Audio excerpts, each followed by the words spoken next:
नमस्कार दोस्तों, स्वागत है आपका हमारे चैनल ओनली न्यूज इंडिया पर, जहां हम हर बार लाते हैं कुछ ऐसा जो आपके होश उड़ा देगा। आज की कहानी इतनी सनसनीखेज है कि आप अपनी स्क्रीन से नजरें नहीं हटा पाएंगे। क्या कभी आपने सोचा है कि भारत की सियासत में कितने गहरे राज दफन हैं? क्या वो लोग जिन्हें हमने देश की बागडोर सौंपी वाकई में हमारे लिए काम कर रहे थे, या फिर वे किसी और के इशारों पर नाच रहे थे? क्या भारत का इतिहास सिर्फ किताबों में लिखा गया है, या उसमें कुछ ऐसी सच्चाइयां छिपी हैं जो हमें हिलाकर रख देंगी? आज हम बात करेंगे एक ऐसे खुलासे की जिसने भारतीय राजनीति की नींव हिला दी। बीजेपी सांसद निशिकांत दुबे ने एक ऐसा बम फोड़ा है जिसके तार सीधे सोवियत रूस, केजीबी और भारत की सबसे पुरानी राजनीतिक पार्टी कांग्रेस तक जाते हैं। 150 से ज्यादा कांग्रेस सांसद, 16,000 से ज्यादा प्रो सोवियत लेख और ऐसा सूटकेस कल्चर जिसने देश को कठपुतली बना दिया था। क्या यह सच है, या फिर यह सिर्फ एक सियासी ड्रामा है? तो दोस्तों, सवाल यह है, क्या आप तैयार हैं इस काले सच को जानने के लिए? अगर हाँ, तो इस वीडियो को अभी लाइक करें, शेयर करें और कमेंट बॉक्स में बताएं कि क्या आपको लगता है कि भारत की सियासत में विदेशी ताकतों का दखल था। हमारे चैनल को सब्सक्राइब करें, और हाँ, अगर आपको हमारी वीडियो पसंद आए तो आप हमें फोन पे, गूगल पे और पेटीएम के माध्यम से नीचे दिए गए नंबर पर सहायता राशि देकर हमारे चैनल को आर्थिक रूप से मजबूत बनाइए। तो चलिए शुरू करते हैं इस सस्पेंस से भरी कहानी को, और वादा है ये कहानी आपको सोने नहीं देगी। 30 जून 2025 सुबह 8:13 झारखंड के गोड्डा से बीजेपी सांसद निशिकांत दुबे ने अपने एक्स अकाउंट पर एक पोस्ट डाला। यह कोई साधारण पोस्ट नहीं थी। इस पोस्ट में एक ऐसी आग थी जो भारतीय सियासत को झुलसाने वाली थी। उन्होंने एक दस्तावेज का जिक्र किया जो 2011 में सीआईए ने अवर्गीकृत यानी डी क्लासिफाइड किया था। इस दस्तावेज में ऐसा क्या था? निशिकांत दुबे ने दावा किया कि 1970 और 1980 के दशक में जब भारत में कांग्रेस का शासन था तो 150 से ज्यादा कांग्रेस सांसद सोवियत रूस के पैसे पर पल रहे थे। जी हाँ, आपने सही सुना। ये सांसद कथित तौर पर सोवियत रूस की खुफिया एजेंसी केजीबी के लिए काम कर रहे थे। और सिर्फ सांसद ही नहीं, बल्कि पत्रकार, नौकरशाह, व्यापारी और यहाँ तक कि कम्युनिस्ट पार्टियां भी इस खेल में शामिल थी। सवाल यह है कि क्या ये सांसद वाकई भारत के लिए काम कर रहे थे, या फिर वे सोवियत रूस की कठपुतली थे? कमेंट बॉक्स में अपनी राय जरूर बताएं। और अगर आपको ये कहानी रोमांचक लग रही है तो अभी लाइक और शेयर करें, क्योंकि आगे और भी सनसनीखेज खुलासे होने वाले हैं। तो इस दस्तावेज के मुताबिक सोवियत रूस ने भारत में एक जाल बिछाया था। 16,000 से ज्यादा प्रो सोवियत लेख भारतीय अखबारों में छपवाए गए। ये लेख पत्रकारों के जरिए छपते थे जिन्हें कथित तौर पर केजीबी ने खरीद लिया था। और ये सब कुछ उस दौर में हो रहा था जब भारत की बागडोर इंदिरा गांधी और फिर राजीव गांधी के हाथों में थी। क्या यह संभव है कि भारत की नीतियां, उसका भविष्य विदेशी ताकतों के इशारों पर तय हो रहा था? दोस्तों, जरा सोचिए, अगर ये सच है तो इसका मतलब है कि भारत की सांसद, उसकी मीडिया और शायद उसकी सरकार भी एक विदेशी ताकत के इशारों पर चल रही थी। क्या आपको लगता है कि ये सिर्फ एक साजिश थी, या सचमुच ऐसा हुआ? कमेंट में लिखें और इस वीडियो को अपने दोस्तों के साथ शेयर करें, क्योंकि ये कहानी हर भारतीय को सुननी चाहिए। निशिकांत दुबे ने अपने दावे में एक नाम को बार बार उछाला, HKL भगत। हरि किशन लाल भगत, एक वरिष्ठ कांग्रेस नेता और पूर्व केंद्रीय मंत्री जिनका निधन 2014 में हुआ। दुबे का कहना है कि भगत के नेतृत्व में 150 से ज्यादा कांग्रेस सांसदों ने सोवियत रूस से सीधे पैसे लिए और उनके लिए एजेंट की तरह काम किया। लेकिन भगत कौन थे, और क्या वाकई में वो इतने बड़े सियासी खेल के मास्टरमाइंड थे? HKL भगत ने 1970 और 1980 के दशक में कांग्रेस के एक बड़े चेहरे थे। वे दिल्ली की सियासत में दबदबा रखते थे, लेकिन सीआईए के दस्तावेज के मुताबिक वे और उनके साथी सांसद न सिर्फ पैसे ले रहे थे, बल्कि सोवियत रूस की नीतियों को भारत में लागू करवाने में मदद कर रहे थे। सवाल यह है कि क्या भगत जानबूझकर ऐसा कर रहे थे, या वे भी इस बड़े खेल का हिस्सा बन गए थे? केजीबी यानी सोवियत रूस की खुफिया एजेंसी उस दौर में दुनिया की सबसे खतरनाक और प्रभावशाली एजेंसियों में से एक थी।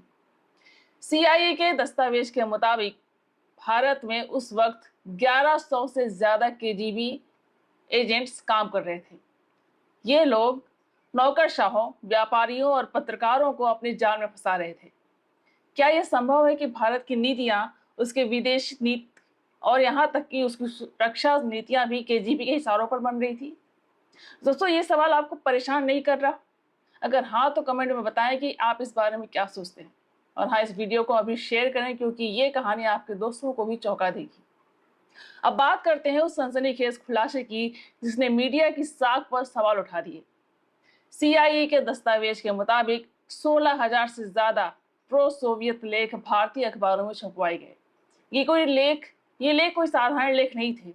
ये सोवियत रूस के प्रचार का हिस्सा थे जिन्हें पत्रकारों ने कथित तौर पर पैसे लेकर लिखा था। क्या भारत की जनता को गुमराह करने के लिए सुनियोजित साजिश रची गई थी? जरा सोचिए, उस दौर में जब टीवी और इंटरनेट नहीं थे, लोग अखबारों पर भरोसा करते थे। लेकिन अगर वही अखबार पैसे लेकर विदेशी ताकतों के लिए काम कर रहे थे, तो जनता को सच कौन बताएगा? क्या आपको लगता है कि आज भी ऐसा कुछ हो रहा है? कमेंट बॉक्स में अपनी राय जरूर शेयर करें। निशिकांत दुबे ने दावा किया कि ये पत्रकार न सिर्फ लेख लिख रहे थे, बल्कि सोवियत रूस के लिए एजेंट्स की तरह काम कर रहे थे। सवाल ये है कि क्या ये पत्रकार जानते थे कि एक विदेशी ताकत के लिए काम कर रहे हैं, या वे सिर्फ पैसे के पीछे अंधे हो गए थे? और ये सिर्फ लेखों तक सीमित नहीं था। सीआईए के दस्तावेज में यह भी कहा गया कि सोवियत दूतावास की प्रेस सेक्शन, जो वास्तव में केजीबी का हिस्सा थी, उसने भारत में डिस इंफॉर्मेशन यानी गलत सूचना फैलाने की पूरी कोशिश की। यहां तक कि इंदिरा गांधी की हत्या को अमेरिका से जोड़ने की साजिश भी रची गई। क्या ये सब एक बड़े खेल का हिस्सा था? अब आते हैं उस सवाल पर जो शायद इस कहानी का सबसे सनसनीखेज हिस्सा है। क्या इंदिरा गांधी और राजीव गांधी इस सूटकेस कल्चर का हिस्सा थे? निशिकांत दुबे ने अपने दावे में डीएनए में सूटकेस कल्चर जैसे शब्दों का इस्तेमाल किया, लेकिन इसका मतलब क्या है? सूटकेस कल्चर एक ऐसा टर्म है जो सियासी भ्रष्टाचार और विदेशी फंडिंग को दर्शाता है। दुबे का कहना है कि इंदिरा गांधी और राजीव गांधी के दौर में यह कल्चर अपने चरम पे था। क्या इसका मतलब यह है कि भारत की सबसे शक्तिशाली पार्टी विदेशी ताकतों के सामने झुक गई थी? सीआईए के दस्तावेज के मुताबिक सोवियत रूस ने न सिर्फ सांसदों को फंड किया, बल्कि भारत की नीतियों को प्रभावित करने के लिए बड़े पैमाने पर काम किया। क्या इंदिरा गांधी, जिन्हें आयरन लेडी कहा जाता था, इस साजिश का शिकार हुई, या फिर वे इसका हिस्सा थी? और राजीव गांधी, जिन्होंने भारत को आधुनिक तकनीक की ओर ले जाने की कोशिश की, क्या वे भी इसके खेल में शामिल थे?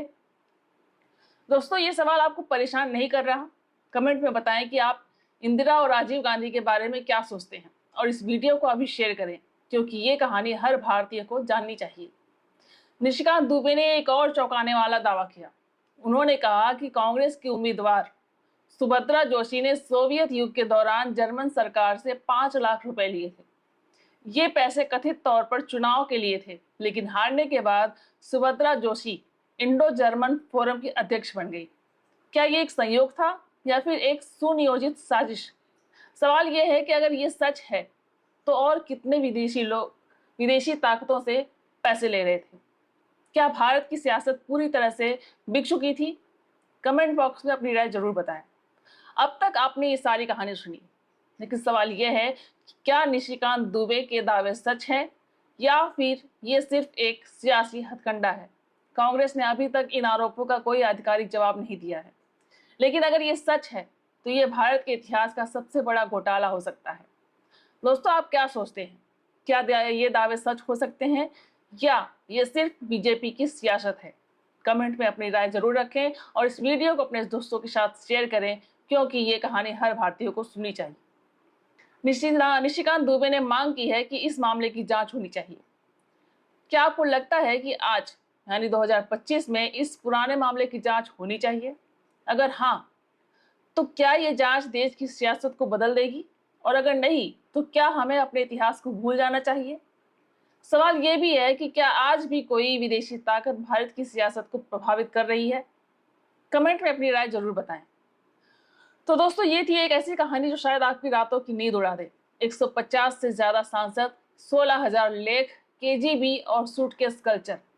क्या ये सब सच है या सिर्फ एक सियासी खेल? आपने इस कहानी को सुना, अब बारी है आपकी अपनी राय देने की। कमेंट बॉक्स में बताएं कि आपको क्या लगता है, क्या भारत वाकई विदेशी ताकतों का गुलाम था? और हाँ, इस वीडियो को अभी लाइक करें, शेयर करें और अपने दोस्तों को भेजें, क्योंकि ये कहानी हर भारतीय को सुननी चाहिए। हमारे चैनल को सब्सक्राइब करें और बेल आइकन दबाएं ताकि ऐसी सनसनीखेज कहानियों से आप कभी चूके नहीं। यदि आपको हमारी वीडियो पसंद आए तो आप हमें फोन पे, गूगल पर, पेटीएम के माध्यम से नीचे दिए गए नंबर पर सहायता राशि देकर हमारे चैनल को सशक्त बनाएं। वीडियो के साथ अंत तक बने रहने के लिए बहुत बहुत धन्यवाद। जय हिंद, जय भारत।